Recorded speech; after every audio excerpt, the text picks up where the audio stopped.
The trash needs to be taken out. Sound familiar?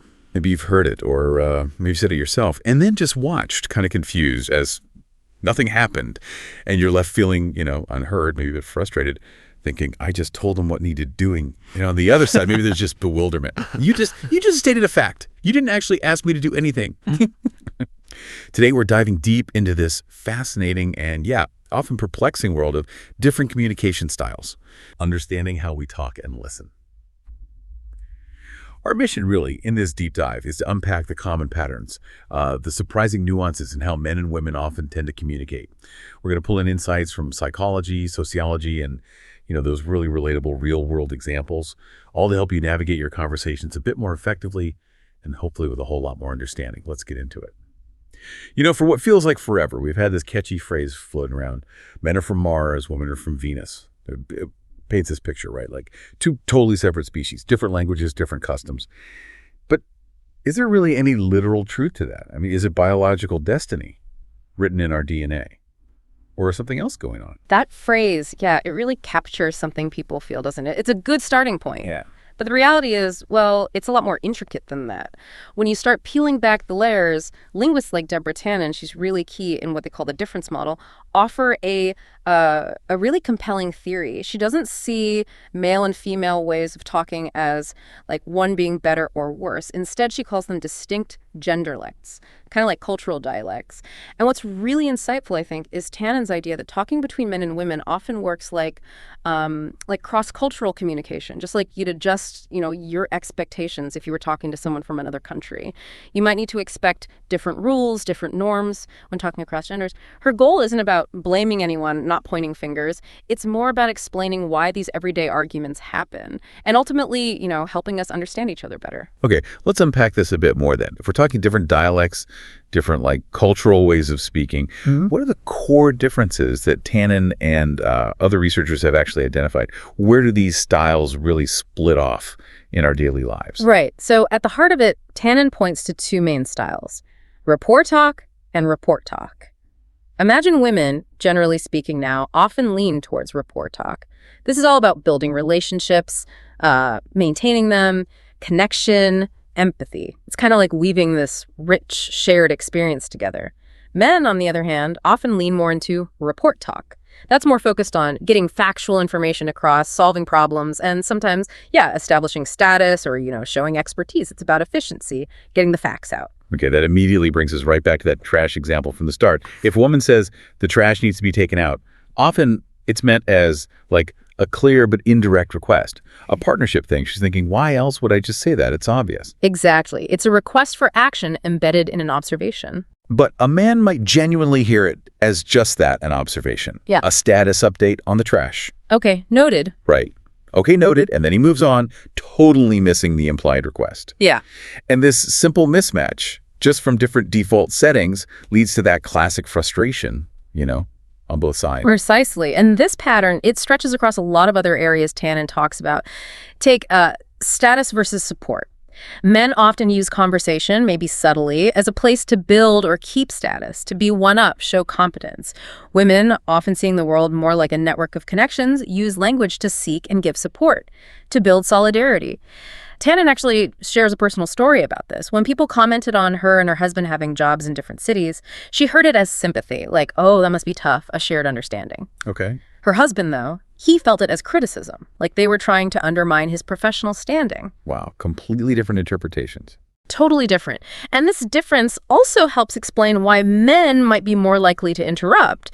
In their conversational world, interrupting can be a way to gain status, claim the floor, assert authority, whereas women tend to see it as just disruptive, disrespectful even. And that links straight into the advice versus understanding thing, which I think, everyone's run into. It feels like women often want comfort, empathy, when they share a problem, while men often jump right to, okay, here's how you fix it. Yes, the classic problem-solving mode. Think about this. Jamie, a woman, is venting about her terrible boss to her friend Alex, also a woman. Alex is probably going to say, oh, that sounds awful. I'm so sorry. I totally get it. What a nightmare. Right? Validation first. She lets Jamie vent, shows empathy. Solutions might come later, maybe. But if Jamie vents to a male Alex, He's likely jumping in with, okay, why don't you schedule a meeting? Or just tell him you can't work late. Straight to the action plan. Yeah. He's genuinely trying to help, trying to fix it. But Jamie just wanted to be heard, feel understood. Yeah. Exactly. And this really highlights another core difference: information versus feelings. For many men, conversation is often message-oriented. It's about the direct exchange of info, solving the problem at hand. For many women, it's much more about building the relationship, strengthening those social ties, sharing that emotional experience. This also pops up in how we give orders versus proposals. Men might tend towards direct imperatives. Close the door. Get me that report. More direct, yeah. Women often use these super polite forms. Let's close the door. Would you mind if we close the door? Softening it. Exactly, softening it, Right. Making it more collaborative. It often comes down to men focusing on efficiency and action, while women might prioritize keeping things harmonious, avoiding anything that feels like confrontation. So for you, the listener, understanding this means realizing a direct order isn't always meant to be rude, and a super polite request isn't necessarily weak or wishy-washy. They're just different cultural defaults for getting things done. Then there's storytelling. It's interesting. Men tend to tell more jokes, more heroic stories. Often it's about, elevating themselves a bit, commanding attention, showing competence. Holding court, maybe? Kind of, yeah. Whereas women often tell stories about other people or even self-deprecating stories about themselves. And the goal there is usually different. It's about strengthening connections, creating that shared feeling with listeners, building intimacy. And this leads us to listening. Oh boy, this is a big one for miscommunication. When women listen, they often use what linguists call cooperative overlap. That means interjecting with head nods or little sounds like, yes. Active listening cues. Exactly. It's not just proving you're listening, it's actively showing, I'm with you, I understand, keep going. It's like you're building the conversation together. It feels really validating. Right. Men, though, tend to listen more silently. And when they do interject, it might be more often to ask for clarification or sometimes, to make a power move. So this can lead to women thinking men aren't listening at all. Because they're not getting those little cues back. Right. And men might think women over-listen or interrupt too much with all the Yeah. You even see this difference in asking questions, like asking for directions. Men are often more reluctant. It can feel like admitting you don't know something, which might feel like it diminishes status or self-sufficiency. Oh. Women are often more comfortable asking. They see it as just getting information, maybe even a way to connect briefly with someone. Wow, it's fascinating how deep these patterns run. It sounds like the words themselves are just approached differently. Different intentions leading to these, subtle but really powerful disconnects. But what about everything else? The stuff we communicate without words, the unspoken story. Oh, the unspoken story nonverbal communication. It's absolutely huge. I mean, some research suggests up to 55% of our communication is nonverbal. That's everything, right? Facial expressions, gestures, how close we stand, our tone of voice. And here, women often show, a real skill in reading these nonverbal cues. Now, this isn't necessarily about being inherently better. It's likely more about learned skills, social conditioning. Right. Some theories suggest it's because women have historically been in sort of power down positions more often, needing to read the room, read the boss, adapt. Others linked it to being primary caregivers, needing to understand babies who can't talk. There are studies like Robert Rosenthal's PONS test. It looks at how well people decode nonverbal messages, and women consistently score higher on average. They're just more attuned to those subtle signals. But that expressiveness, that nonverbal skill, can sometimes be a double-edged sword, can't it? I've heard that women's nonverbals, like maybe smiling even when they're angry or kind of physically shrinking when feeling threatened, can sometimes undermine their power or even play into stereotypes about being overly emotional. It creates confusing, mixed messages. That's exactly right. A woman might try to soften a direct point with a smile, maybe use certain gestures, and it can unintentionally dilute how assertive she comes across, or it gets misread, like she's not serious. In contrast, men's nonverbal behavior often tends to be more reserved, more controlled. They often exert more deliberate control over their facial expressions, sometimes called masking. It's a way of not showing their internal state so readily. The poker face. Kind of, yeah. They often use a lower vocal pitch, physically take up more space, use broader, more expansive gestures, all things that tend to signal authority and power.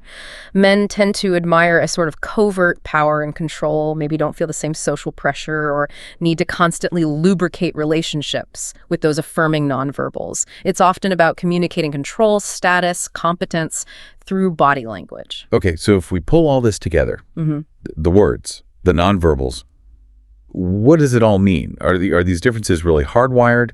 Is it biology?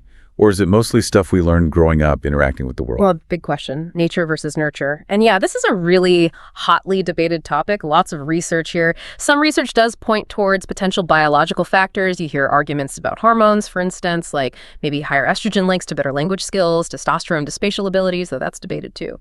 There's also talk about brain structure differences. Some researchers argue female brains might have more connections between the two hemispheres, maybe allowing for more simultaneous processing of, say, language and emotional cues, while male brains might have more connections within each hemisphere, possibly leading to more focused literal processing. Even brain imaging studies, fMRI scans and stuff, can show some differences in how male and female brains respond to emotional things. Okay. But what those differences mean for everyday communication is still really being figured out. It's complex. And yeah, you mentioned crying earlier. Women do tend to cry more often, longer. Some link that to hormones, but social norms about who's allowed to cry play a massive role too. But there are really strong arguments, right, that social learning is the big driver here, that we learn these patterns. Absolutely. The gender similarities hypothesis actually has a lot of support in the field. It suggests that while there are differences, they're mostly learned, not innate. Overlap is huge. And these differences, they pop up really early, sometimes as young as 4 or 6 years old, and they get reinforced constantly by social forces, cultural norms. Kids basically grow up in different speech communities. Speech communities, like different conversational worlds. Kind of. Think about parents. Studies show mothers often talk more overall to daughters, use more emotion words, more relationship-focused talk with sons, maybe more directives, more task-focused talk. And then peers reinforce this as kids get older. The wider social world matters too. Women often learn, for example, to be less assertive to avoid negative labels, like being called bossy or worse. Double standard. Exactly, because directness from women often gets a different reaction than directness from men. Interestingly, successful women often navigate this by using really high emotional intelligence. They achieve results without necessarily using blunt confrontation. Shows adaptability. And society has these display rules for emotion, right? Women might be expected to suppress anger but express sadness. Men might be discouraged from showing sadness, but anger is more acceptable. So even how we show feelings is learned. Totally. So going back to listening, yeah, brain scans might show different areas light up, but there's zero evidence one gender is biologically better at listening. It's more about different focus. Men often action-oriented, women may be more people-oriented in their listening style. And these are learned styles. It's crucial, though, while social learning is huge, to remember everyone's an individual. These are patterns, general tendencies, not strict rules for every single man or woman. Okay, this brings up a really important question then.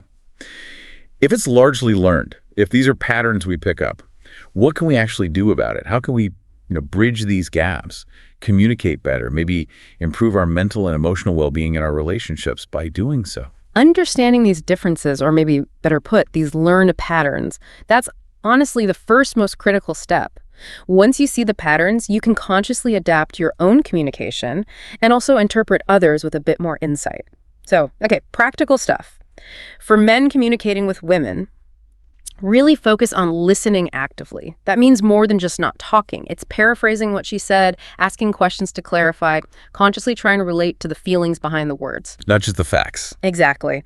And unless she specifically asks for a solution, hold off on jumping into fix-it mode. Assume, first, that she wants to be heard, understood, validated, not necessarily fixed. Your quick solution, while probably meant well, might miss the mark if validation is what's needed first. Just being present can be the help. Right. Be patient, be involved. Women often provide more context, and if you seem tuned out, it can feel like you don't care. And this is important. Don't dismiss a topic just because it doesn't seem like a big deal to you. If she's talking about it, it matters to her. Take it seriously. Okay, now, for women communicating with men, try to consider his intention, his quick jump to a solution. It's very likely his attempt to help, his way of showing support. It's probably not meant to patronize or shut you down. It's his learned way of help. Probably, yeah. So clearly explain your needs. If you just need to vent, try saying something like, hey, I just need to vent for a few minutes. I'm not looking for solutions right now. That sets expectations clearly. Avoids misunderstanding. Manage the expectations up front. Exactly. Also, try to understand his boundaries. He might not need or want a super long, deep conversation about every single issue. Respect that maybe shorter, more focused chats work better for him sometimes. And finally, try to be direct. Men don't always pick up subtle hints, indirect cues, or, double meanings as readily. Just saying what you mean clearly and directly can prevent a lot of frustration on both sides. Yeah, it really sounds like both people have a part to play. It's a partnership and understanding, isn't it? And it's interesting, too, how even simple physical things can help bridge that gap. I read somewhere that physical touch, like just holding hands before a tough conversation, can actually increase oxytocin, that bonding hormone. Makes you feel more connected, more empathetic. That's right. Small things can make a difference. And even unconsciously mimicking each other's behavior, a little posture, gestures can activate similar brain areas, build that connection without even realizing it. Absolutely. And the ultimate goal here, it's not for men to act like women or women to act like men. That's not it at all. It's more about recognizing these patterns in ourselves and others and then creating this synergistic blend. It involves conscious self-monitoring, adapting our styles a bit, meeting the other person where they are, respecting the differences, and really focusing on building bridges in our conversations, not walls. It truly is a path towards, better mental and emotional health in all our interactions. Okay, so let's quickly recap our deep dive today. We've looked at these fascinating patterns, right? Communication styles between men and women, especially this idea of rapport talk, building connection versus report talk, conveying info, status. We saw how this plays out verbally, like in giving advice versus seeking understanding, how stories are told, even how listening happens differently. And non-verbally, too. Right, and non-verbally reading cues, facial expressions, body language. And while biology might play some role, it seems the overwhelming evidence points to socialization, those speech communities we grow up in, as the main drivers. Learned behaviors, mostly. Learned behaviors. But crucially, we talked about practical, actionable strategies, things both men and women can do to bridge these gaps, to foster more understanding, better connection, and always remembering these are general patterns. Individuals vary hugely. No two people are exactly the same. So here's a thought to maybe take away with you. Deborah Tannen, the expert we mentioned, she suggests that a real sign you're gaining true cross-gender insight, that you're really starting to understand, is when you notice yourself saying that classic phrase, "you just don't understand," less often. That's a great measure. Yeah. So maybe this week, just observe your own conversations, partner, family, coworkers, whoever. When you feel that little bit of friction, that disconnect, try applying some of these ideas. See how many aha moments you have, just noticing the nuances of how we all talk and listen. Because understanding these dynamics, it really isn't just about dodging arguments, is it? It's about making all your relationships personal, professional, richer, deeper empathy, genuine connection. It's really about fostering better mental and emotional well-being for everyone involved, just through clearer communication, in a world that frankly could use a lot more of it. So keep being curious about how we communicate. Watch how your world opens up. Thank you so much for joining us on this deep dive into understanding communication styles. We look forward to exploring more fascinating topics with you next time on The Deep Dive.